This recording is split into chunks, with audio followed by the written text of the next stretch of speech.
नमस्कार, वक्त हो गया है खबर 1 मिनट का। आपके साथ मैं हूं अपर्णा मौजम। देखते हैं खबर 1 मिनट, यानी कि 1 मिनट में खबर और उसका पूरा विश्लेषण। यूपी विधानसभा का 2022 का चुनाव सीएम योगी के नाम पर ही लड़ा जाएगा। पिछले कुछ दिनों से चल रही राजनीतिक अटकलेबाजियों को पार्टी आलाकमान ने विराम देते हुए सीएम योगी के नाम पर मुहर लगा दी है। पिछले दिनों बीएल संतोष ने लखनऊ में सीएम योगी और सभी कैबिनेट मंत्रियों का फीडबैक लिया था, जिसके बाद अब दिल्ली में हुई बैठक के बाद मुख्यमंत्री योगी के नाम पर निर्विरोध सहमति बन गई है। भारतीय जनता पार्टी 24/7 365 दिन काम करने वाला एक जीवंत संगठन है और उसकी गतिविधियों के संचालन के लिए लगातार प्रवास होते हैं। राष्ट्रीय महामंत्री संगठन का प्रवास भी उसी प्रक्रिया का एक हिस्सा था। वहीं विपक्ष सीएम योगी के नाम के ऐलान के बाद अपनी अलग ही प्रतिक्रिया दे रहा है। लेकिन भारतीय जनता पार्टी 2022 के चुनाव की तैयारी कर रही है। जनता की कोई चिंता नहीं है, सत्ता की चिंता है। कमाल है भाई, ये पार्टी, इस पार्टी को जनता की तो कोई चिंता नहीं है और इस देश को हिंदू राष्ट्र बनाने की तैयारी हो रही है। विपक्ष चाहे जो कहे, लेकिन अब यूपी में उसके सामने सीएम योगी के नाम से पार पाने की चुनौती है। उत्तराखंड बीजेपी में चर्चाएं तेज हैं कि अगला चुनाव सीएम के चेहरे पर नहीं, पार्टी बैनर पर लड़ा जाएगा। इसके पीछे कोविड काल में उपजी एंटी इनकम्बेंसी को एक बड़ा आधार माना जा रहा है, यानी कि सिटिंग विधायक की जगह बीजेपी नए चेहरे को आगे कर सकती है। इसी महीने होने वाली पार्टी की चिंतन बैठक में इसे लेकर तस्वीर बहुत कुछ साफ हो जाएगी। प्रत्याशी का जो सिटिंग विधायक है उसका काम अच्छा हो, उसकी लोकप्रियता हो, जीत सकना हो, ये सब चीज़ें होती हैं। लेकिन अभी चूंकि बैठकर कोई चर्चा नहीं हुई है, अभी केंद्रीय नेतृत्व के साथ बैठेंगे, फिर आधार क्या होगा ये तय करेंगे।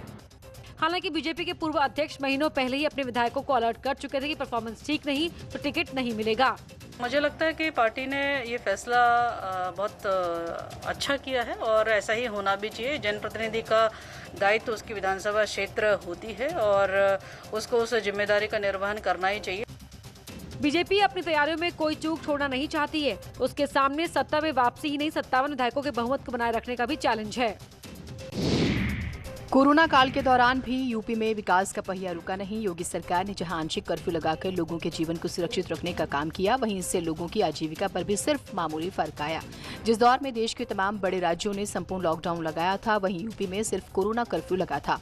इसी का नतीजा रहा है कि राज्य की आर्थिक गतिविधियां सुस्त नहीं पड़ी। कोरोना काल में ही गेहूं रिकॉर्ड खरीद हुई, साथ ही फसलों का भुगतान भी समय पर हुआ। सीएम योगी आदित्यनाथ के निर्देश पर किसानों को दिए जाने वाले भुगतान की राशि 8,208.11 करोड़ में से 6,355.45 करोड़ का भुगतान भी कर दिया गया। ये पहला मौका है जब उत्तर प्रदेश में गेहूं खरीद के दौरान 72 घंटों के भीतर किसानों का पैसा सीधे उनके अकाउंट में पहुंच रहा है। निर्माण कार्य, उद्योग धंधे, ट्रांसपोर्टेशन आदि को कोविड प्रोटोकॉल के साथ जारी रखा गया है। सरकारी कार्यालयों को बंद करने की बजाय उन्हें 1/3 कर्मचारियों की क्षमता के साथ चलाया गया, जिसका नतीजा रहा है कि WHO, नीति आयोग और बॉम्बे हाईकोर्ट जैसी इकाइयों ने योगी सरकार के यूपी मॉडल की तारीफ की। भारत में मिले कोविड वेरिएंट के बस एक स्ट्रेन की चिंता वैज्ञानिकों को ज्यादा है। उसका नाम है डेल्टा वेरिएंट। WHO ने कहा है कि भारत में सबसे पहले मिले कोविड वेरिएंट, जिसे डेल्टा वेरिएंट का नाम दिया गया है, उसका बस एक स्ट्रेन अब चिंता का विषय है। बाकी 2 स्ट्रेन का खतरा कम हो गया है। WHO का मानना है कि भारत में कोरोना की दूसरी लहर के पीछे B.1.617 के नाम से जाना जा रहा वायरस का ये वेरिएंट ही जिम्मेदार रहा है।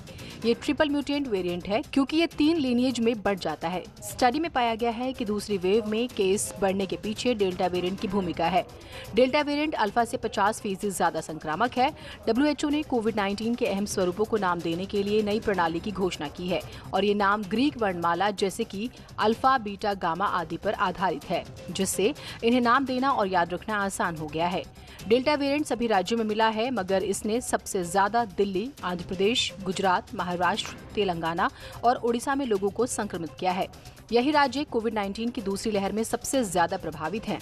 बैक थ्रू इन्फेक्शन यानी वैक्सीनेशन के बाद होने वाले इन्फेक्शन में भी इसकी बड़ी भूमिका रही है।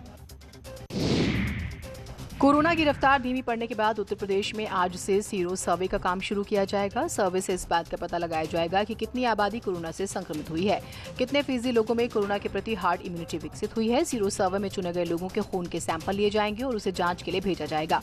लखनऊ में सीरो सर्वे के नमूनों का सैंपल KGMU जांच के लिए भेजा जाएगा। इस सर्वे में लोगों के शरीर में कोरोना वायरस से लड़ने वाले एंटीबॉडी की मौजूदगी का पता लगाया जाता है। सर्वे में सभी उम्र के लोगों को शामिल किया गया है। युवा, बुजुर्ग, महिलाओं के साथ कच्ची बस्तियों में रहने वाले लोगों के खून के नमूने भी लिए जाएंगे। सीरो सर्वे बेसिकली ये दिखाता है कि हमारे यहाँ जो पॉपुलेशन है उसके अंदर एंटीबॉडीज का लेवल क्या है। मेरठ में भी सीरो सर्वे 9 जून से 11 जून तक किया जाएगा। यहाँ उन इलाकों को चिन्हित कर लिया गया है जहाँ सबसे ज्यादा पॉजिटिव केस पाए गए थे। सीरो सर्वे मेरठ में आगामी 9 तारीख से शुरू होगा, जो 11 तक चलेगा। हालांकि उत्तर प्रदेश के अन्य जिलों में सीरो सर्वे आज से शुरू हो गया है और सीरो सर्वे का मुख्य मकसद यही है कि एंटीबॉडीज का पता चले ताकि कोरोना पर नियंत्रण पूरी तरीके से किया जा सके। कोविड की रोकथाम में जुटे मुख्यमंत्री योगी आदित्यनाथ ने पूरी कमान खुद अपने हाथों में संभाल रखी है। मुख्यमंत्री रोज बैठक कर खुद कोविड के बढ़ते मामलों के साथ साथ वैक्सीनेशन अभियान की समीक्षा कर रहे हैं। सरकार अब टीकाकरण में महिलाओं को प्राथमिकता देते हुए उनके लिए अलग केंद्र बनाने का फैसला ले चुकी है। यूपी सरकार अब हर जिले में महिलाओं के लिए अलग से एक टीकाकरण बूथ बनाने जा रही है। सोमवार से ये बूथ शुरू कर दिए जाएंगे। इन बूथों पर काम करने वाली हर कर्मचारी महिला होगी। आपको बता दें 1 जून से सरकार 18 से 44 साल की उम्र के लोगों के लिए वैक्सीनेशन का महाअभियान चला रही है, जिसके तहत 1 महीने में 1 करोड़ लोगों को वैक्सीन देने का लक्ष्य रखा गया है। इसके पहले भी सरकार अलग अलग वर्ग के लोगों को यानी कि राज्य कर्मचारियों, शिक्षकों और अभिभावकों के लिए जो बच्चे 12 साल से कम उम्र के हैं उनके अभिभावकों को भी वैक्सीन देने के लिए सरकार ने अलग से व्यवस्था करने का ऐलान किया है। लेकिन अब खास तौर पर महिलाओं को वैक्सीन देने के लिए सरकार उनके लिए अलग से बूथ की व्यवस्था करने जा रही है। उत्तर प्रदेश में कोविड का संक्रमण कम होता देख राज्य सरकार ने प्रदेश भर के अस्पतालों में आज शुक्रवार से ओपीडी और आईपीडी की सेवाएं कोरोना प्रोटोकॉल के साथ शुरू करने का फैसला किया है। आदेश के बाद अब मरीजों को डॉक्टरों की सलाह के साथ साथ भर्ती होने की भी सुविधा मिलेगी। सर्जरी के लिए हम ये करना चाह रहे हैं कि जो पेशेंट्स हमारे इमरजेंसी सर्जरी के हैं उनको तो हम डायरेक्टली टेकअप करेंगे।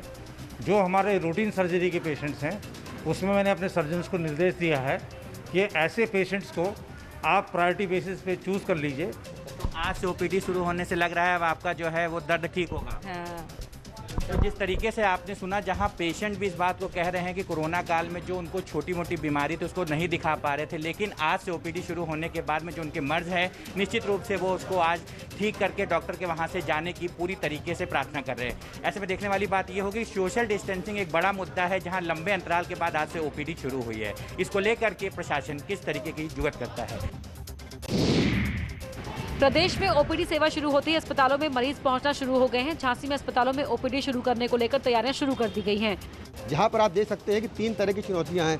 पहली चुनौती है कोविड हेल्प डेस्क है। यहां से जो कोरोना टेस्ट कराने आने वाले लोग हैं उनका रजिस्ट्रेशन होगा। इसके बाद सामने आप देख सकते हैं जो कोरोना की जो जाँच है वो हो रही है। वहीं गाजियाबाद में भी ओपीडी खुल जाने से आम जनता को राहत मिली है। कई महीनों बाद आज ओपीडी सेवाएं खुली हैं। फिलहाल हम खड़े हैं गाजियाबाद के जिला अस्पताल में और आप देख सकते हैं तमाम यहाँ मरीज खड़े हुए हैं जो कि अपनी अपनी बारी का इंतजार कर रहे हैं। सोशल डिस्टेंसिंग का यहाँ पालन किया जा रहा है, साथ ही सभी ने मास्क भी लगाए हुए हैं। आगरा में भी ओपीडी शुरू होने के बाद डॉक्टर्स कोविड प्रोटोकॉल का पालन करते मरीजों को देख रहे हैं।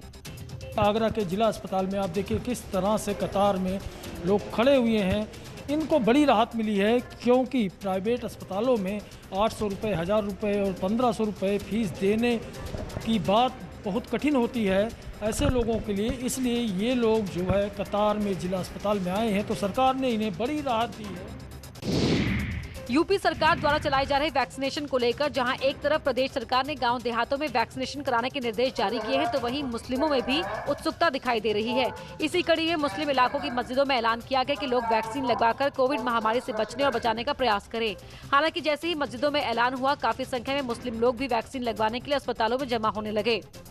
देखिए, असल में बात यह है कि यहाँ 90% आबादी मुसलमानों की है और जो मस्जिद से संदेश जाता है उससे वो जागरूक होते हैं मुसलमान। तो मस्जिद से जब ये संदेश जाएगा कि कोविड-19 की वैक्सीन लगवानी चाहिए तो ये हमारे तमाम के तमाम मुसलमान वैक्सीन लगवाने के लिए चल पड़े। हमने तो अपनी मस्जिद में ऐलान किया है कि कोविड की वैक्सीन लगवाएं, ज़्यादा से ज़्यादा लगवाएं और उचित दूरी बनाए रखें, सरकार द्वारा गाइडलाइन का पालन करें।